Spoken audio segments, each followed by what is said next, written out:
Hey everybody, it's Connor from the HooperCast. Hi everybody. Here to give you some weekend quick pick stuff, which is basically where I tell you the box office from over the weekend, and then I recommend something to you. They're completely unrelated things, but let's give it a shot.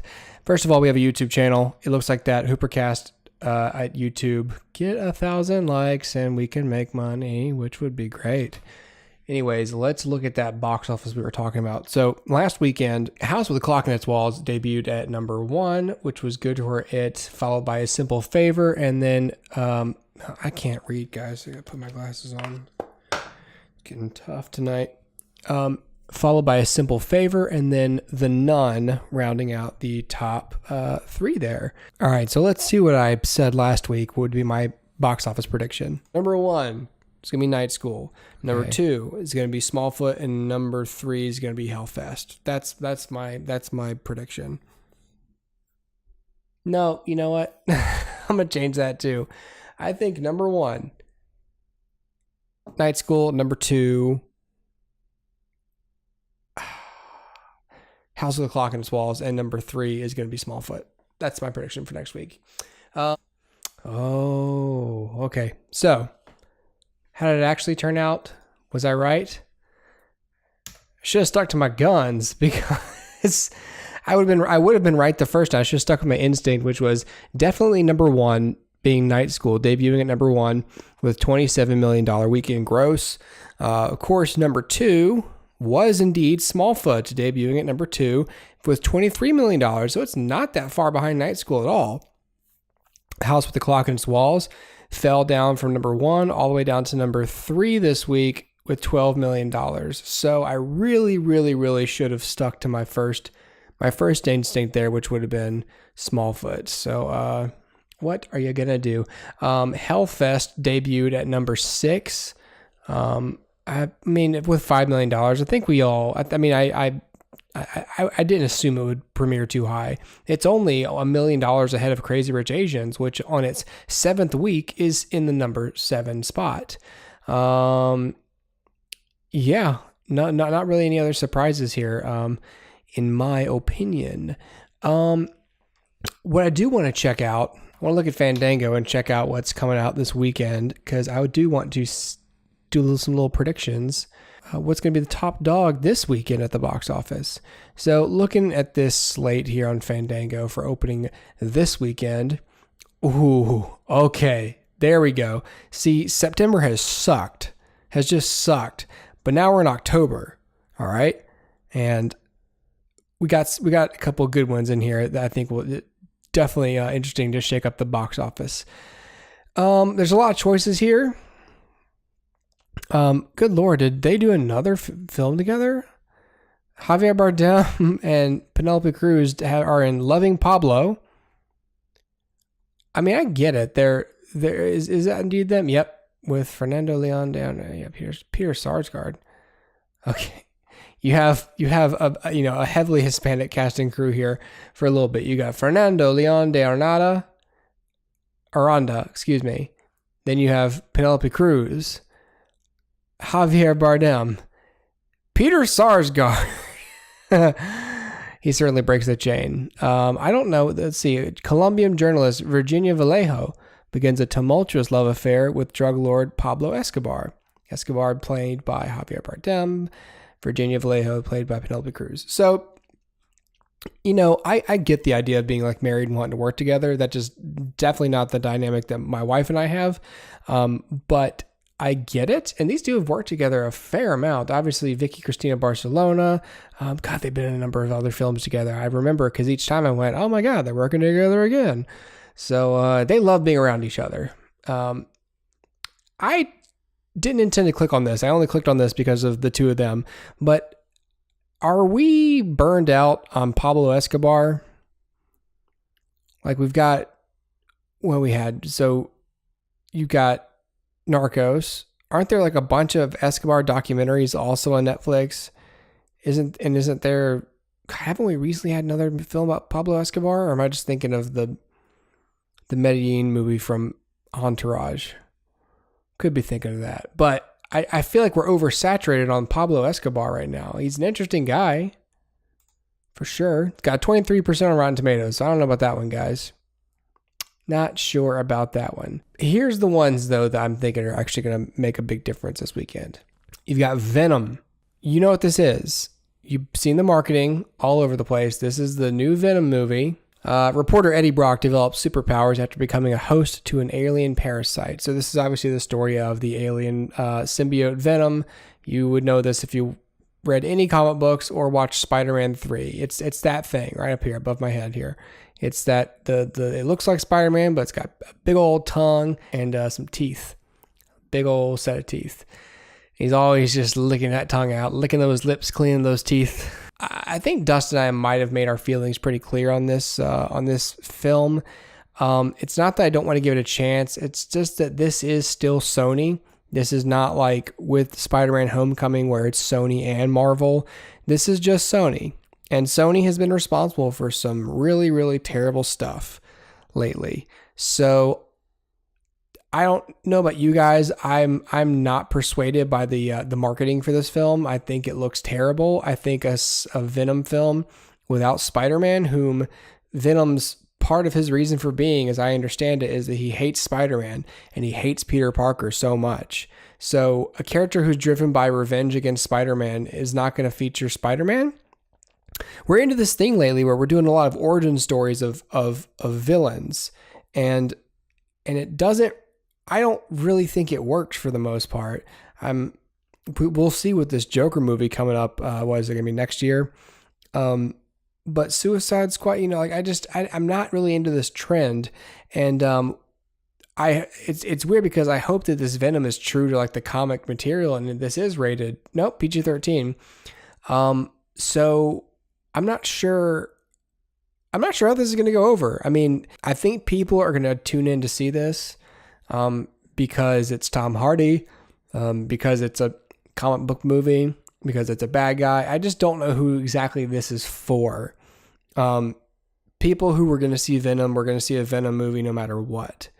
I just don't know how this marketing persuades anybody to come. I don't know. I don't understand who they're trying to get in here. I know who they want to get. I just don't understand, based on what they've shown me, why they think they'll get that, if that makes any sense. What I'm more likely to go see this weekend, I'm much more interested in seeing this, is A Star is Born. Directed, co-written by, produced by, starring Bradley Cooper. You also have Lady Gaga, Andrew Dice Clay, wow. Dave Chappelle, Sam Elliott. This one is significant. Okay, so this is a remake. Okay, I believe this is like the third remake of A Star is Born.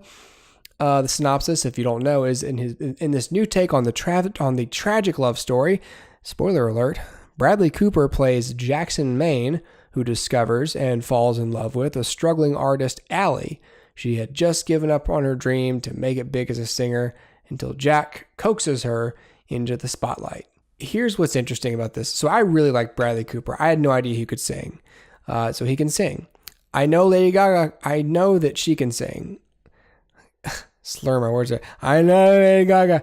I know that Lady Gaga can sing. Everyone knows Lady Gaga can sing.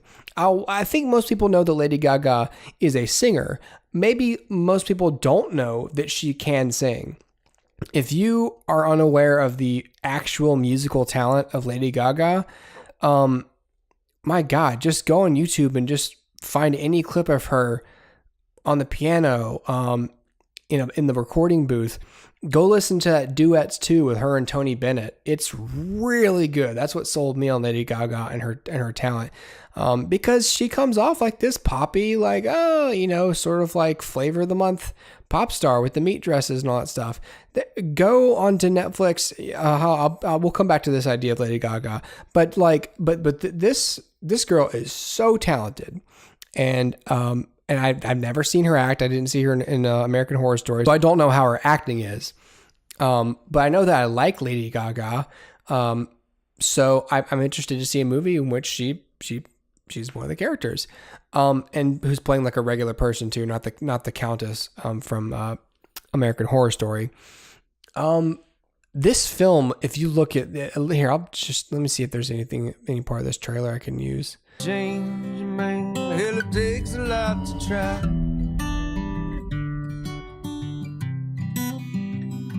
You know, man, in the old days, I always knew, like, you were gonna do something, that you'd be all right. It's the first time I'm worried about you.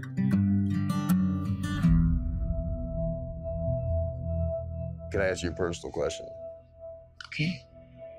Tell me something, girl. Do you write songs or anything? I don't sing my own songs. Why? I just don't feel comfortable. Why wouldn't you feel comfortable? Almost every single person has told me they liked the way I sounded, but that they didn't like the way I look. I think you're beautiful. I'm falling. Hey, What? I just want to take another look at you.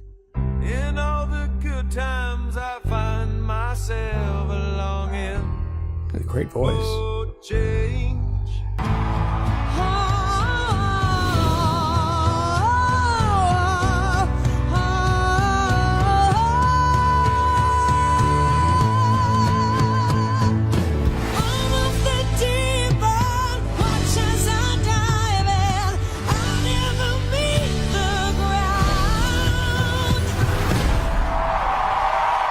We're far from the shallow now. Wow. So I already was sold on seeing this movie, but I don't think I'd seen that trailer, which was the first trailer. Boy, they sound really, really, really good together.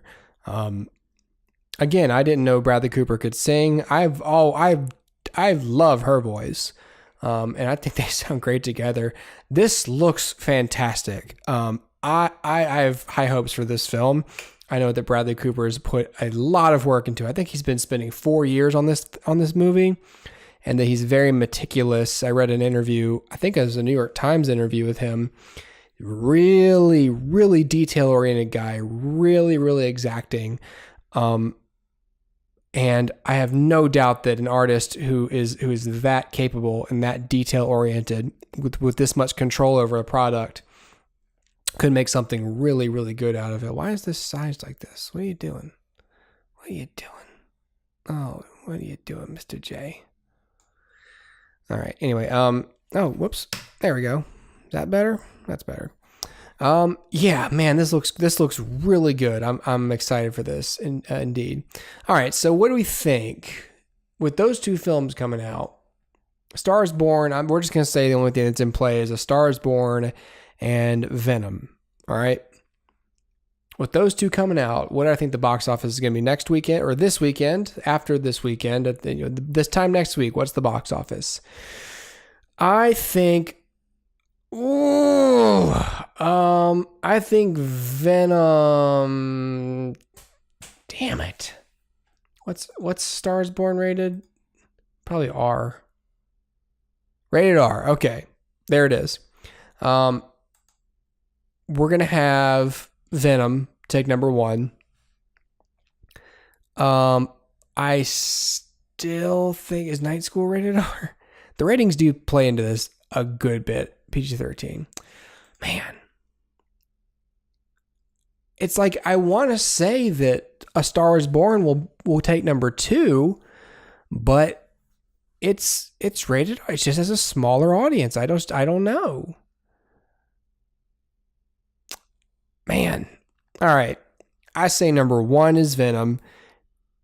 Let's write this down so we don't forget, okay? All right. Number 1. Number 1 is going to be Venom.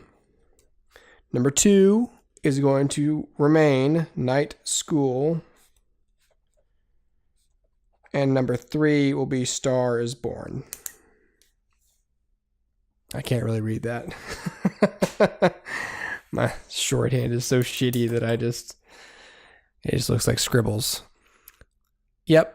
I'm saying, yeah, we're going to call it. We're going to call it that. Number 1, Venom. Number 2, Night School. Number 3, A Star is Born. I mentioned that I wanted to recommend something to you guys. The Lady Gaga documentary is called Gaga 5'2". Okay, is it? There we go. It is still on. It is a Netflix documentary, so obviously it's still on Netflix. But especially if you are, want to learn more about this woman, I really enjoyed this documentary. I don't know what else to really say. It's just good behind the scenes stuff. Good, character look at her. I mean, I'm very impressed with her work ethic, her talent, and how much I did not have her pegged, like I thought I did when I first became aware of her. This is definitely a documentary I enjoy. So yeah, please, that's gonna be that's my pick this week, my quick pick. Okay, and especially if you're gonna go see A Star Is Born this weekend, go over to Netflix, check out Gaga 5'2". It's only an hour and 40 minutes. Good documentary. Definitely something that you ought to check out.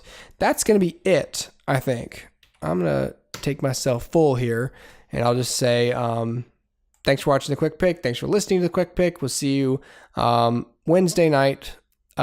We actually might go live. I don't know who my guest is yet, though. It might just be me. I got some stuff to recommend. I got a couple of things to talk about. But you're not gonna know what those are until Wednesday, man. You ain't gonna know. So until then, good night, good luck, good day to you, sir.